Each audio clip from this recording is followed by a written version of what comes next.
The COP26 summit is just days away. We at WION will be tracking all the developments as world leaders arrive in Glasgow in the UK. As expected, climate change jargon is making headlines. A lot of technical terms are being thrown around. Carbon neutral, sustainable development, greenwashing. But the most coveted term of them all is net zero. India, for one, will not be announcing a net zero carbon emissions target. Why is that? We'll tell you. Welcome to WION's Climate Tracker. My name is Priyanka Sharma. Now, countries want to go net zero, all of them. The race to attain net zero has become a rallying point for most. So what exactly is net zero? Simply put, it means achieving a balance. The amount of greenhouse gases we put in the environment must be equal to the amount that we take out. Basically, what we add should be no more than what we take away. This can be done through a multiple process.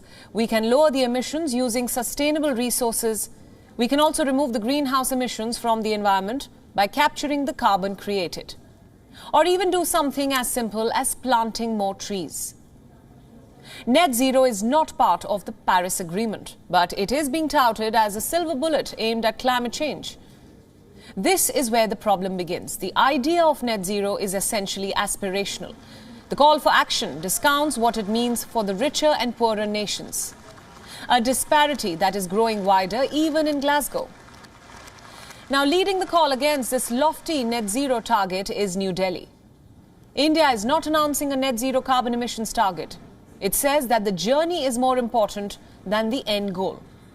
The focus should be on how much you put in the environment before net zero than on the coveted goal of attaining net zero itself.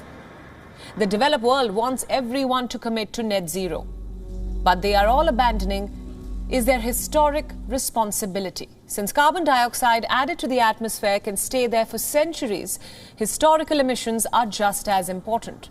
In some cases, even more important than current ones. Let's give you some statistics now. Between the years 1850 and 2007, the US topped the global emissions list. China comes at a close second.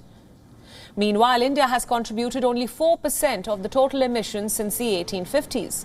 So the idea of creating a constant end goal is flawed, especially when it is not a level playing field to begin with. So why is the burden of reaching net zero put on the developing world, when cumulative emissions is what causes the real problem? The US, Britain and the EU have set net zero targets by the year 2050. But these are the countries that have been contributing to emissions for over a century. China and Saudi Arabia have set a target by 2060, but their emissions right now are skyrocketing. So while the goal of net zero looks like a coveted one, the time for climate action is now, not 30 years later.